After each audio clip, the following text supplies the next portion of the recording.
सांगितलं होतं। खरं तर दादांनो, छत्रपती शिवरायांचा आदर्श आपण घेतला पाहिजे। बघा छत्रपती शिवाजी महाराज कसे होते। रांझ्याचा पाटील असतो आणि रांझ्या गावच्या पाटलानं एका शेतकऱ्याच्या गरीब मुलीवर बलात्कार करतो। ही वार्ता छत्रपती शिवाजी महाराजांकडे जाते आणि ही वार्ता कळल्यावर छत्रपती शिवाजी महाराज लगेच फरमान काढतात, जिथं कुठं असेल त्या रांझ्याच्या पाटलाला माझ्या समोर हजर करा। छत्रपती शिवाजी महाराजांच्या मावळ्या जातात रांझ्याच्या पाटलाकडे आणि रांझ्याच्या पाटलाला म्हणतात, पाटील तुम्हाला छत्रपती शिवाजी महाराजांनी बोलवले, चला। पाटील गुरमीमध्ये असतो। पाटील म्हणतो, आम्ही कुठल्या छत्रपती शिवाजी महाराजांना ओळखत नाही, आम्ही निजामशाहचे वतनदार, आम्ही कुणाला ओळखत नाही। मावळे जातात छत्रपती शिवाजी महाराजांकडे आणि शिवरायांना सांगतात, राजे तो रांझ्याचा पाटील असं म्हणतोय।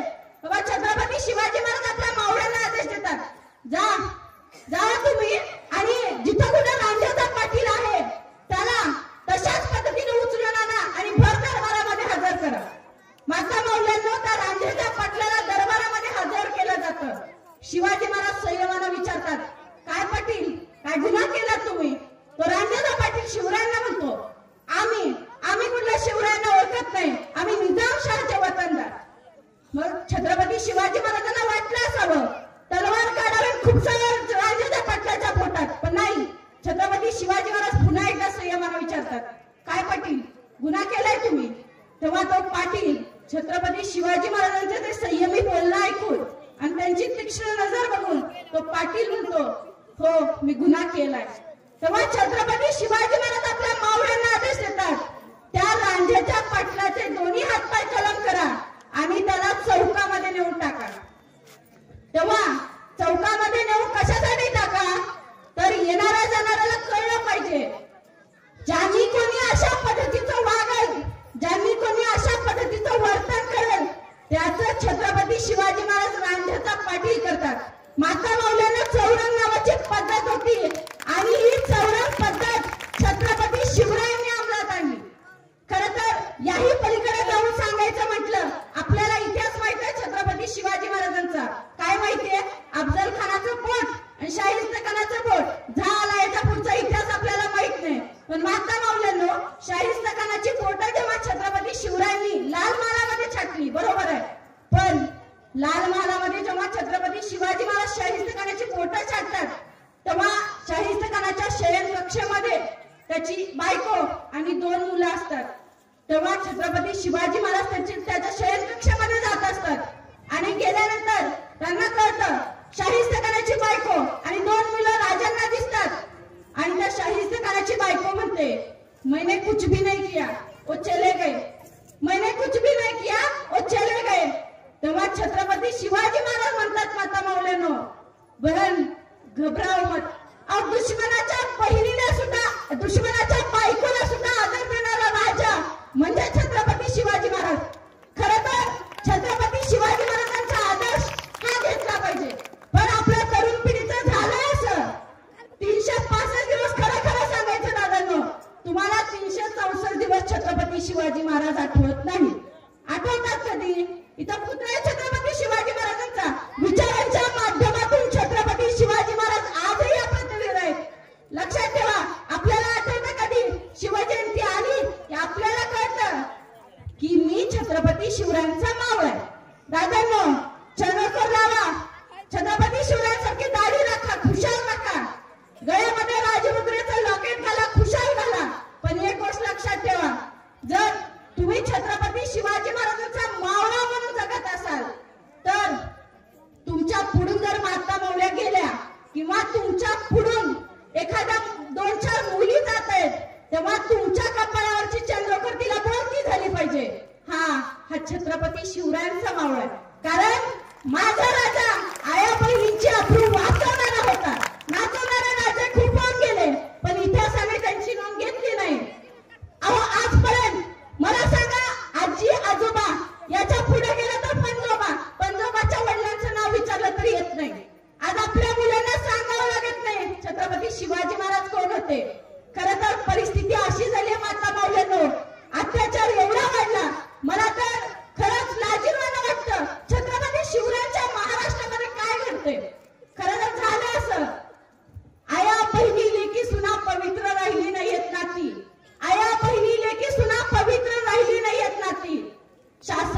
करणाऱ्या तलवारीच्या गंजून गेल्यात पाती, शासन करणाऱ्या तलवारीच्या गंजून गेल्यात पाती. आपल्या चबरूचं लागतं अब्रू झाकण्यासाठी मागावं लागतं आणि वाईट वाटतं राजा या जगात जगावं लागतं. खरं तर छत्रपती शिवाजी महाराज शत्रूला जशा पद्धतीने शत्रूच्या ह्याच्यामध्ये न्याय करायचे, तसंच छत्रपती शिवाजी महाराज आपल्या मावळ्यांना देखील तशाच पद्धतीचा न्याय द्यायचे. खरे तर ज्यावेळेस कर्नाटकाच्या मोहिमेवर छत्रपती शिवाजी महाराजांचा मावळा सखोजी गायकवाड नावाचा मावळा कर्नाटकाच्या मोहिमेवर जातो आणि बेळवाडीचा किल्ला जिंकायचा असतो. तो किल्ला स्वराज्यासाठी महत्वाचा असतो. हा जातो सखोजी गायकवाड आणि गेल्यानंतर याला कळतं या बेळवाडीच्या किल्ल्याचा किल्लेदार म्हणून पुरुष नाही, या किल्ल्याची किल्लेदार म्हणून एक महिला आहे. माता मौलाना ती महिला याच महाराष्ट्राच्या मातीमध्ये जन्मलेली असते. तिचं नाव असतं सावित्रीबाई देसाई. ती सावित्रीबाई देसाई एक नाही, दोन नाही, तीन नाही, अवघे 24 दिवस त्या सखोजी गायकवाडांसोबत झुंज देते. किल्ला काय जिंकू देत नाही, पण अखेर 25व्या दिवशी त्या सावित्रीबाई देसाईंना हार पत्करावी लागते आणि तो किल्ला सखोजी गायकवाड नावाचा छत्रपती शिवरायांचा मावळा जिंकतो. किल्ला जिंकल्यानंतर छत्रपती शिवाजी महाराजांना ही बातमी कळते आणि बातमी कळाल्यानंतर छत्रपती शिवाजी महाराज आपल्या मावळ्यांना म्हणतात, परत तयार करा, ताट तयार करा, हिरे माणिक मोठी ठेवा, मला माझ्या मावळ्याला म्हणजे सखोजी गायकवाडांना बक्षीस रुपये द्यायचे. यानंतर होतं असं, तो सखोजी गायकवाड त्याला वाटतं एक महिला असून मला हरवण्याचा धाडस केली, एक महिला असून मला हरवायची हिंमत. तो सखोजी गायकवाड त्या सावित्रीबाई देसाईवर अत्याचार करतो आणि ही बातमी जेव्हा छत्रपती शिवरायांना कळते, माता मौल्यांना छत्रपती शिवाजी महाराज विचार करत नाहीत, तो माझा मावळा आहे. छत्रपती शिवाजी महाराज लगेच आदेश देतात, ती परत बाजूला काढा आणि त्या सखोजी गायकवाडांना इथं हजर करा. आणि छत्रपती शिवरायांच्या पुढे जेव्हा त्या सखोजी गायकवाडला थांबवला जातो, माता मावल्यांना छत्रपती शिवाजी महाराज आपल्या मावळ्यांना आदेश देतात, त्या सखोजी गायकवाडचे दोन्ही डोळे काढून टाका आणि त्याला अंधाऱ्या कोठडीमध्ये दाबून ठेवा. खरं तर हा न्याय करणारा राजा म्हणजे छत्रपती शिवाजी महाराज हा आदर्श आपण डोळ्यासमोर घेतला पाहिजे. म्हणून दादांनो, फॅशनचा जमाना आला, पण फॅशन करत असताना एक गोष्ट लक्षात ठेवायची, या महाराष्ट्राच्या मातीमध्ये छत्रपती शिवराय होऊन गेलेत आणि छत्रपती शिवरायांचे मावळे म्हणून आपण आहोत. खरं तर शिवजयंती साजरी करताना दादांनो जबाबदार पूर्ण विधान करते, जबाबदार पूरक विधान करते. दादांनो एक गोष्ट लक्षात ठेवा, शिवजयंती साजरी करताना तुमच्या तोंडामध्ये मावा नसला पाहिजे. शिवजयंती साजरी करताना तुमच्या पोटामध्ये दारू गेलेली नसली पाहिजे, तेव्हा तुम्ही खरे शिवभक्त. खरं तर जेव्हा तुम्ही मुजरा घ्या राजा म्हणता शिवजयंतीला, तेव्हा छत्रपती शिवरायांना अभिमान वाटला पाहिजे. माझा मावळा जसे माझे मावळे होते तशाच पद्धतीचा माझा आजचा देखील वस्तुस्थितीतला मावळा आहे असं वाटलं पाहिजे. आपल्या झालंय असं आपण सगळंच करतो आणि म्हणतो, अभिमानाने सांगतो मी छत्रपती शिवरायांचा मावळा आहे. बिलकुल सांगायचं नाही अशा पद्धतीने की छत्रपती शिवरायांचा मावळा आहे. दादांना खुशाल सांगायचं कधी, ज्यावेळेस तुमच्या तोंडामध्ये मावळा नाही, ज्यावेळेस तुमच्या पोटामध्ये दारू गेलेली नाही, त्यावेळेस अभिमानाने म्हणायचं मी माझ्या राजाचा मावळा आहे. दादांना मावळा म्हणून सांगत असताना अशा पद्धतीचं वागायचं की पुढच्या माणसाला कळलं पाहिजे, हा नम्रपणे वागणारा माझ्या छत्रपती शिवरायांचा मावळाच असू शकतो. हा विश्वास हा पुढच्या समोरच्या माणसाला पटला पाहिजे, एवढी तुमच्या वागण्यामध्ये ताकद असली पाहिजे. दादांनो, छत्रपती शिवाजी महाराज जेव्हा मिर्झा या स्वराज्यावर चाल करून येत होता, तेव्हा मिर्झा आपल्या सरदारांना सांगतो, जा आणि बघा त्या राजाचा जीव नेमका कशात आहे. ते लोक जातात आणि शोध घेतात की या राजाचा जीव नेमका कशात आहे. दादांनो, त्या मिर्झाला कळतं आणि मिर्झाला कळाल्यानंतर तो रयत छळायला चालू करतो. गावाच्या गावागावी जातात, खुलेआम कत्तली रमतात, आक्रोश किंकाळ्या रक्ताच्या चिलकांड्या होतात आणि छत्रपती शिवराय व्याकुळतात. छत्रपती शिवाजी महाराजांना वाटतं राज्य कोणासाठी, रयतेसाठी. रयतच वाचत नसेल राज्य वाचून काय उपयोग. तेव्हा छत्रपती शिवाजी महाराज पुरंदरासह 23 किलो देऊ करतात त्या मिर्झाला, तळ करतात त्या मिर्झासोबत, कमावलेलं सगळं देऊन टाकतात. का? कारण माझी रयत जर सुखी नसेल तर मला या किल्ल्याला घेऊन काय फायदा. माझी रयतच सुखी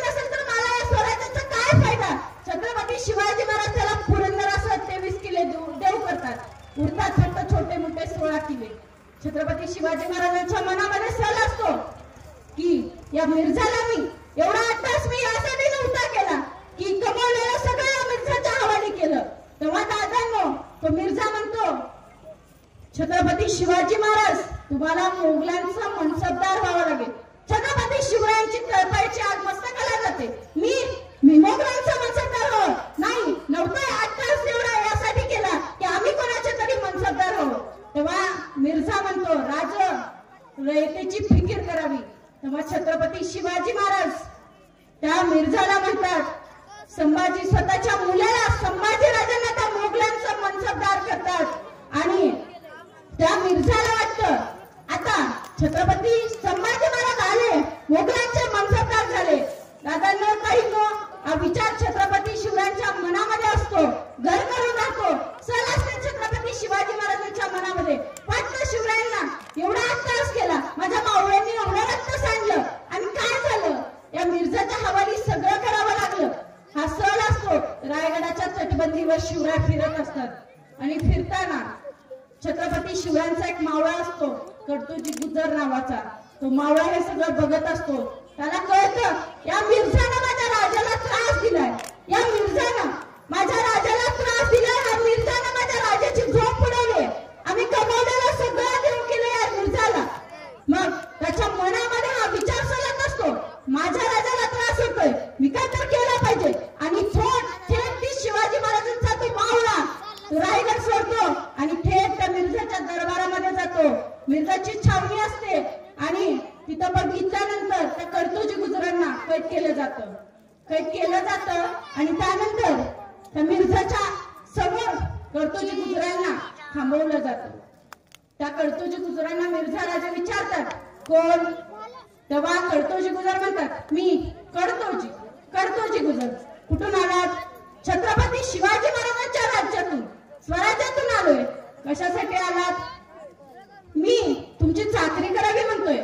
नाही अशक्य मराठे तुटतील पण मराठे फुटतील कुठले. मराठे जीव देतील पण मराठे कोणाची गुलामी स्वीकारत नाही. तेव्हा तो मिर्झाला विश्वास वाटत नाही. त्याला वाटतं हा कडतोजी काहीतरी कारस्थान करण्यासाठी आलाय हा कडतोजी काहीतरी बिघाड करण्यासाठी आलाय.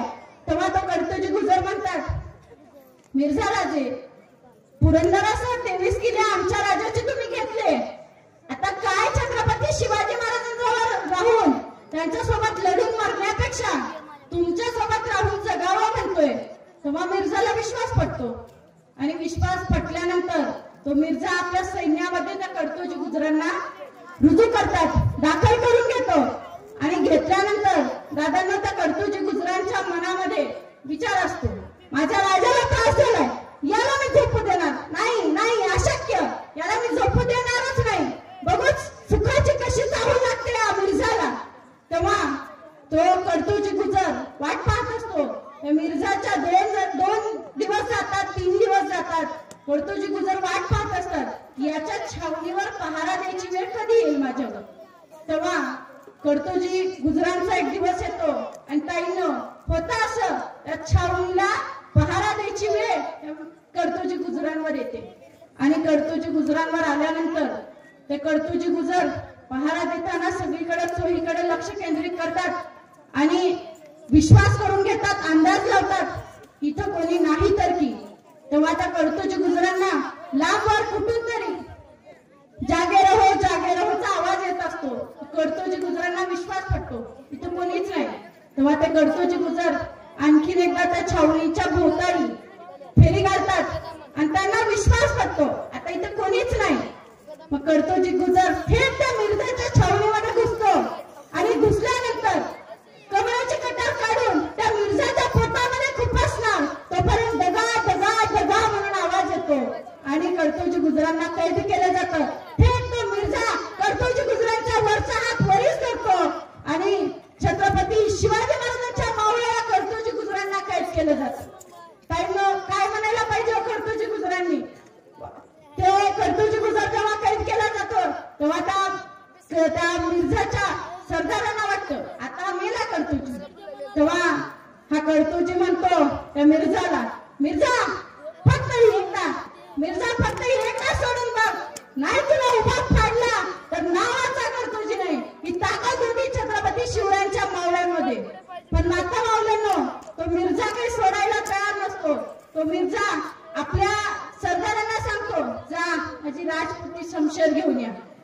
शिवरायांची त्या मिर्झाची राजपुती समशेर आणली जाते, तेव्हा त्याच्या सरदाराला वाटतं आता हा कर्तोजी काय जगणार नाही, आता मिर्झाला मारणार, जीवाशी मारणार. तेव्हा तो मिर्झा तसं करत नाही. तो मिर्झा म्हणतो एवढं धाडस, एवढं हिंमत आतापर्यंत कोणीच केली नाही एवढी हिंमत, तुझी एवढी हिंमत.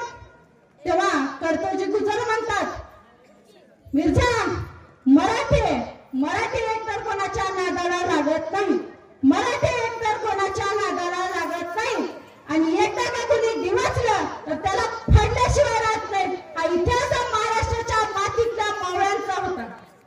खरं तर तो कर्तोजी गुजर तिथं कैद केलेला असतो आणि त्या मिर्झाचीच राजपुती समशेर येते. राजपुती समशेर आल्यानंतर माता मावळ्यांना तो मिर्झा काय करत होता, तर तो मिर्झा ती राजपुती समशेर हातामध्ये घेतो आणि कर्तोजींना म्हणतो कर्तोजी तुझी एवढी हिंमत, तुझे एवढं धाडस, तू मला मारायचा प्रयत्न केलास, मला अरे माझ्याकडे बघण्याची कोणाची हिंमत होत नाही आणि तू मला मारायचा प्रयत्न केलास. घ्या कर्तोजी ही समशेर घ्या, ही तुम्हाला बक्षीस म्हणून देतोय, घ्या. तेव्हा कर्तोजी स्वतःचे हात पुढे करून ती समशेर घेतात, त्या समशेरीचा स्वीकार करतात आणि माता मावळ्यांना तो मिर्झा म्हणतो जा कर्तोजी जा, तुम्हाला कुठला सण लावणार नाही, तुम्हाला माझा कुठला सैनिक हात लावणार नाही, जा तुम्ही. तेव्हा ते कर्तोजी गुजर चालायला लागतात, 2-4 पावलं पुढे जातात. 2-4 पावलं पुढे गेल्यानंतर तो मिर्झा म्हणतो रुक जा. तेव्हा ते कर्तोजी गुजर तिथंच थांबतात, मागं वळून बघतात, मागं मिर्झा असतो आणि मिर्झा आता कर्तोजी गुजरांना प्रश्न पडतो काय असेल अपेक्षा आहे मिर्झाची माझ्याकडून, काय असेल त्याची इच्छा की मी काय करावं आता. तर त्यावेळेस तो मिर्झा म्हणतो कर्तोजी गुजरांना जा कर्तोजी खुशाल जा आणि सांगा तुमच्या राजाला जोपर्यंत तुमच्यासारखे मावळे जिवंत आहेत तोपर्यंत छत्रपती शिवरायांच्या केसालाही कोणी धक्का लावू शकत नाही. ही ताकद होती त्यावेळेसच्या मावळ्यांमध्ये. खरं तर शब्दामध्ये गोडवा आमच्या रक्तामध्ये इमानदारी, शब्दामध्ये गोडवा आमच्या रक्तामध्ये इमानदारी, कधीच मी पाहत नसतो किती कुणाची जागीरदारी. भगवा समोर अजूनही मराठ्यांचा घात आहे, मोडेन पण वाकणार नाही मराठ्याची जात, मोडेन पण वाकणार नाही मराठ्याची जात. पुरे झाले तुमचे आता मराठ्यांवर हल्ले, पुरे झाले तुमचे आता मराठ्यांवर हल्ले, बुरजा सकट जागे करून महाराष्ट्राचे किल्ले. पाठीवरती अजूनही आमच्या शूरशिवाचा हात आहे, पाठीवरती अजूनही आमच्या शूरशिवाचा हात आहे, मोडेन पण वाकणार नाही मराठ्याची जात.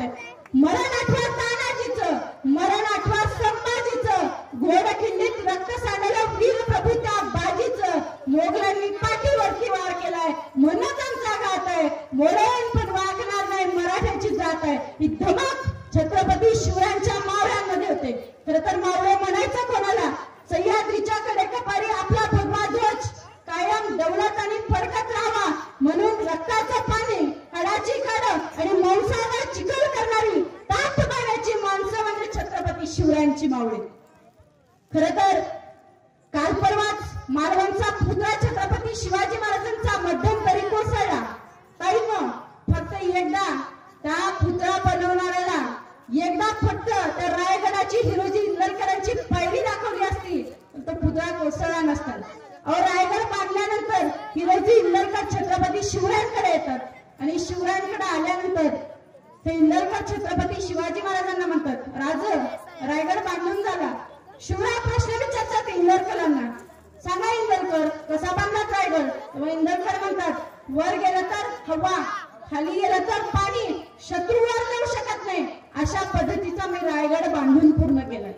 तेव्हा छत्रपती शिवाजी महाराज रायगडावर